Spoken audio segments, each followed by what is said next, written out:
Today, Alyssa is going to tell you some more about Israel. And we have some very special guests.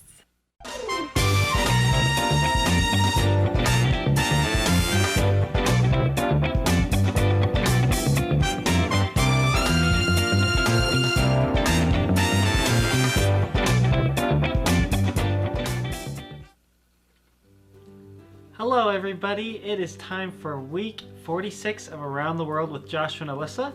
And I believe Alyssa is taking us back to Israel for the next 5 weeks because there's just so much. Yep. We might make a little stop in Jordan too, which is pretty close to Israel. But sounds good. Stay in the Middle East, basically. Okay, so today I want to take you to a couple different places from my adventures in Israel.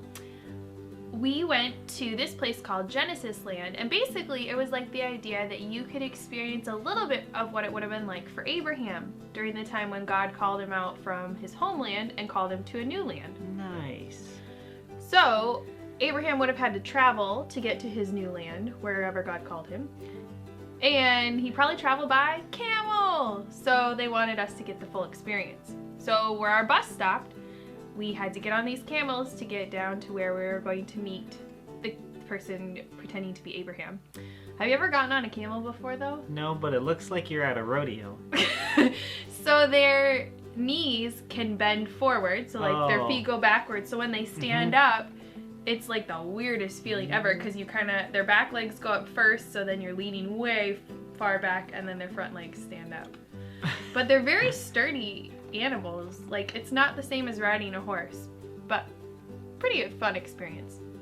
So the area where Abraham was called was kind of like this, just lots of hills. There wasn't that much going on there. There was a city, and his nephew Lot wanted to go over and make his camp by the city, but Abraham kind of stayed away.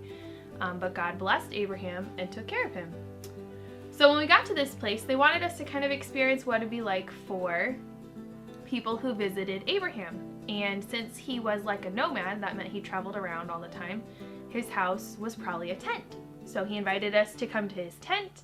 That's nice of him. I know, right? And then they served us the most delicious food. All this really great hummus and all these different things made out of the stuff that you could grow right off the land, because the land in Israel is great for growing so many different kinds of crops. So they tried to make it authentic, and then they had different people come in and tell parts of the story of Abraham back from the Bible. So that was a really fun experience. And at the end of it, after we took our camel ride back, we got our camel license card. So I do have a camel license card that says I can drive a camel in Jerusalem, and like somebody like put a little stamp on it and everything. Nice. So there was the camel that we got to take a trip on. And Oscar. no. I don't think that was his name. Oh. And then the second thing I wanted to tell you guys about today was the market in Jerusalem. And it's kind of cool because we're going to talk about that a little bit in our story today. So when we went to visit the market when I was in Israel, it was very close to the time for the Sabbath. So that meant everybody was buying their last bits of food that they were going to need for the next 24 hours because nobody can do any work or anything on those days, and they're just going to stay home. So there was lots of fresh produce, lots of people out shopping too, trying to get all the different things that they need. But there was so much fresh produce, and when I was living on Guam, we didn't have a lot of that kind of stuff because it just didn't grow on Guam. So it made me really excited to see all of it. And they just had rows and rows and rows of all these different kinds of dried fruits. Is that like dried fruit salad? Basically, it looks like it. Huh. And the colors were just so fun. Like, look at this. I don't even know what it is, but it's colorful. It looks like shredded plantain chips. I don't know. It looks like a bunch of different spices and stuff. Yeah, probably. But everything was just so nice and neat and organized and colorful. And this one is for you. Oh, no. Don't you love those? No, you don't either. No, not particularly. But they did have a lot of different kinds of olives, so I guess that must be a big part of the food they eat, which makes sense. They have a lot of olive trees in the I think area. it's part of more than just the food they eat, too. There's a lot of the oil. Yep. Lots of stuff. But I don't think they're making oil with these ones. No. I think you're eating these. Yuck. But you could also find all sorts of things at the market. Ooh, yummy. Like flowers. Those are not for eating. You use flour to make bread. Well, no, not that kind. These are like flowers to decorate your table with and that kind of thing. Oh. We also walked by this stand, which made me kind of laugh. Masks. No, these aren't masks. Oh, just kidding. These are the yarmulkes that the boys wear on the back of their head to show their devotion to God. But that row in the middle really made me laugh. Do they actually wear those, or are those for the American tourists? No, I think I did see somebody with one, which is why I took the picture later. Because I did find it funny. But they really liked President Trump because he did a lot of things to help out the people of Israel. And so they really appreciated him. Mm-hmm. They even modeled it in some of the clothes they were going to wear. That's funny. Yep, so that's a little bit about the market and about Abraham kind of tying to Israel. So do you want to hear some more story today? Okay, we have Nathan and he is in Israel. Our story last time was the journey for Nathan and his family to get to Israel, right? And it was like so many different plane trips, and finally they made it there to visit his grandparents and then kind of to just get going.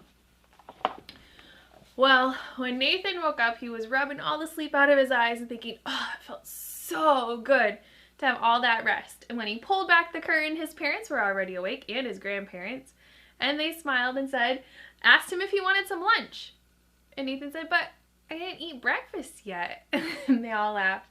Nathan, you slept through breakfast. You are so tired, and your time clock, your mental time clock's a little bit confused because this time here isn't the same as in the United States. But don't worry, there'll be plenty of food for you. And Nathan saw a whole table full of all sorts of goodies. The people from the neighborhood had all been bringing gifts and stopping by to say shalom to the new visitors. And they had brought all sorts of things to welcome Nathan and his family to Israel. Well, that was a nice surprise. Well, after that, they all got dressed up and decided they would take a little time to walk around the town and kind of to see the area.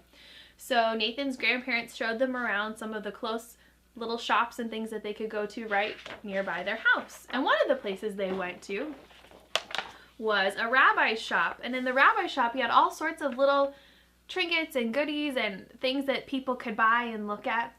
And Nathan saw the Star of David, and it kind of reminded him of that triangle that teacher had talked about, and how she talked about who God is and how God is God the Son, and God is God the Holy Spirit, and God is God the Father, and how there's just one God. And it kind of reminded him of how there were the two triangles put together to make the Star of David. Well, Nathan's dad bought a Star of David for his mom, and then he started talking with the rabbi a little bit and asked him if he had any phylacteries, because Nathan was going to need some. And a phylactery is like a little box, and it has lots of verses in it from the Torah that are important verses for Jews to remember. So it was a special thing for Nathan to be able to have his own little box of verses, and it was something he was going to be able to have once he became a man after his bar mitzvah. And Nathan's grandfather was very excited to show off Nathan to all the people in the neighborhood. Well, they kept walking around, and after a little bit, Nathan asked his grandfather, "Grandfather, can we please go to the Wailing Wall, to that spot in Jerusalem? I remember you told me all about it. The spot where the people go to pray, and how they remember where the temple was, and how they pray and they cannot wait for the Messiah to come back." Nathan's grandfather got a big smile on his face, and he got all proud. "Yes, of course, my young kiddish. We will go back there, and we will see that place for you today. But first, we must go to synagogue." So they went to synagogue, and the men went downstairs and the women went upstairs because they weren't in the same place. And they had their time in synagogue, and they did all the things they were supposed to do and say their prayers. And then it was time to leave. The men just left, and they didn't even tell Nathan's mother and his grandmother where they were going. And they walked through the street and went to the Wailing Wall. And Nathan just kind of stopped and tried to take it all in. He saw that the space was divided. There was a space for all the men to pray on one side, and then a space for all the women to pray on the other side, and there was a rope between them. And he looked and he noticed that there were lots of people dressed just like his grandfather, with the dark hats and the long clothes, and some of them had things around their shoulders, and some of them were saying prayers and kind of leaning their head and bumping it up against the wall as they were saying the different things. And it was really interesting to him. He was thinking, well, if the Messiah really did come, isn't it really sad that these Jews don't recognize that? Is it really sad that these people don't know? What if he really did come? Was still a big question in his mind. Well, as Nathan was standing there and thinking and taking it all in, he turned and he saw a boy, a young boy about his age. So Nathan greeted him. Shalom, my name is Nathan. And the boy said, well, I'm an Arab and I don't use your same greetings as shalom. I say Allah ma'ak, which is God be with you. And I'd like to be your friend. Oh, thank you, said Nathan. I would like to have a friend. My family just moved here from Israel and I'm getting to know this place for the first time. And the boy pointed, I live right over there, very close to the Wailing Wall, where the Jews come here to pray. But that is not what my family does. My name is Ali Joseph, and mine is Nathan. So now we can be friends. And my family is looking for a place to live close by here. Maybe I will see you many times, and maybe we'll be very close friends. Well, the Arab boy smiled and waved and had to go, and Nathan went to find his father and his grandfather, and they kept going around the town to look for their new home. So hopefully they'll find a great place to be their new house soon, and maybe Nathan will get to talk with Ollie a little bit more. We'll just have to wait and see what's coming up next. Nice. Yeah. Cool. Well, this week, for our people who are highlighting at the end of our video, we have some special guests, and they're with us. Yeah, it's our second special guest in our whole entire show. Well, our second special live guest here. Yes. So, here is who they are. We'll give you their names. We have David and Gloria Levy. And they are Alyssa's parents. Yeah. And they work here in the USA. Hopefully they will get to do some international stuff too. But right now, most of what they're doing is here in the US, and they are visiting for a week with us, and so we're gonna have them come and join and tell you about what they're doing.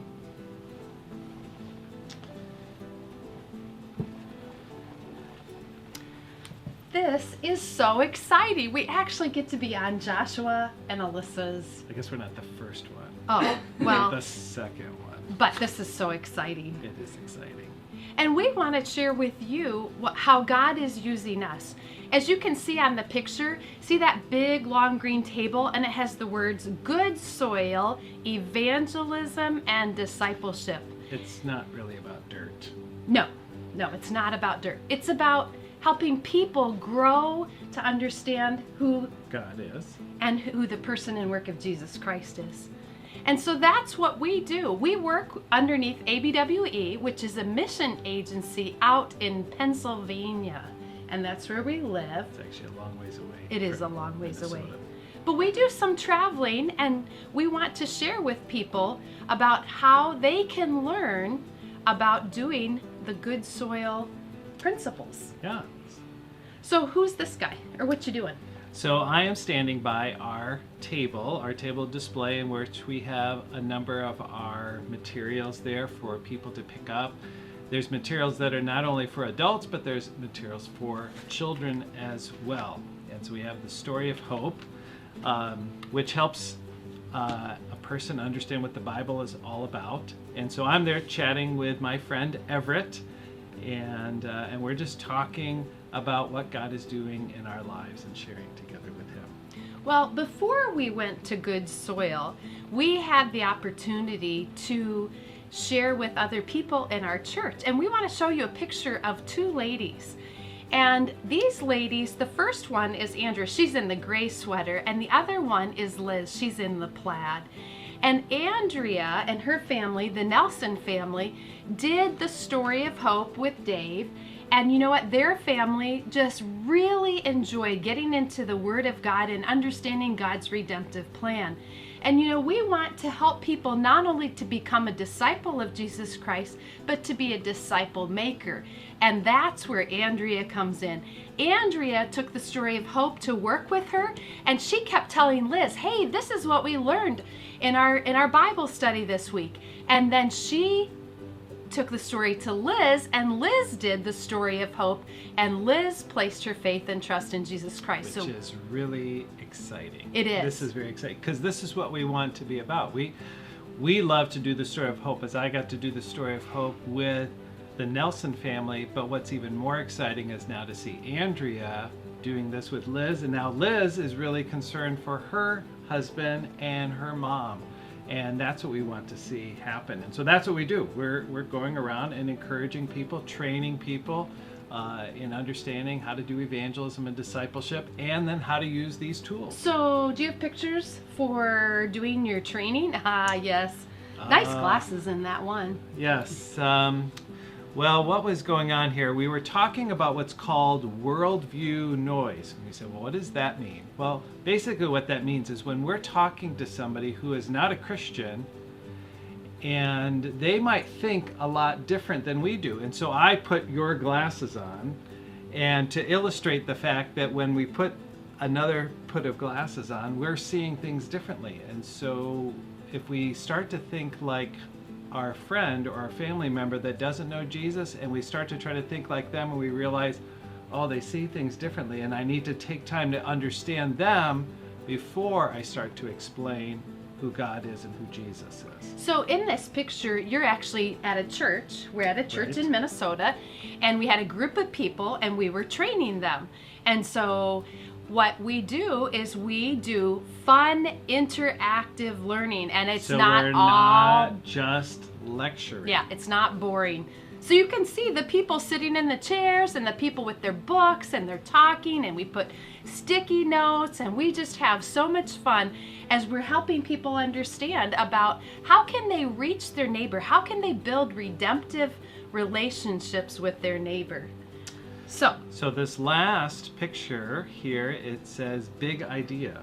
What was that about? Oh man, and it's got Because sticky that notes. is definitely your writing. And That is not my writing. I absolutely love sticky notes. I love sticky notes. So we gave people sticky notes, and we said, hey, what idea stuck with you from the seminar and the workshop? And so what were some of the things, Dave, that people had on their sticky notes? What were some of the big ideas when we talk about training? Well, we talk about praying. That's a good one. Because, even though we're teaching them about principles about evangelism and discipleship, it's really God is the one who does the work in changing of people. So the importance of praying and asking God to do a work in them. That was a big idea. And loving them. And loving people. Loving them. And then what was that other thing we did? Something like this and this and this. What was that? So we have 3 key ideas that we talk about. And so we're going to do it, and you can do this at home, right where you are. So you do it, we'll do it, and then you do it, okay? So we're going to wait for you to do it. Ready? Get your fingers up. Ready? I get it. Your turn. That's for me. Your turn. I won't let it go. We'll do that one more time. I get it. That's for me. I won't let it go. Now, what that is all about is taken from the parable of the soils that's found in Matthew, Mark, and Luke, and it's the idea of we want to help our unbelieving family or friend to truly understand what the Bible is all about. That's I get it. And then after they understand it, we want them to embrace it, or to say, that is for me. I'm going to believe this for myself. And we believe if somebody truly understands God's message and they sincerely embrace it for themselves, that they will hold on to it. I won't let it go. So these are just some of the fun things that we do in helping people understand how can they build redemptive relationships with their friends and their family. And that's just kind of a big word too. Oh, it is. Helping them to understand who Jesus is. And you know what? There's one of the Story of Hope. It's Story of Hope for kids, one just for you, and you would love it. I'm having great fun doing it with my nephew. So we've got something for somebody in all ages. So one more time. I get it. That's for me. I won't let it go. That's our ministry, Alyssa. Oh, you guys can stay. Oh, we can stay. Yeah. Thank you so much for being part of our show. Do I get to wave like you? Yeah. We're gonna But they're not done yet. Oh, sorry. Hopefully you found our hidden object today. If you think you'd like to know more about the story of hope, or you'd like these wonderful people to come visit your church, Yes. let us know. We'll help make sure they can come visit you and teach you guys more about their story of hope. And then just make sure you tune in next week for another episode. Yep, we'll be here. Yep. Yay! We won't, but they will. Yeah, that's right. Okay. Bye.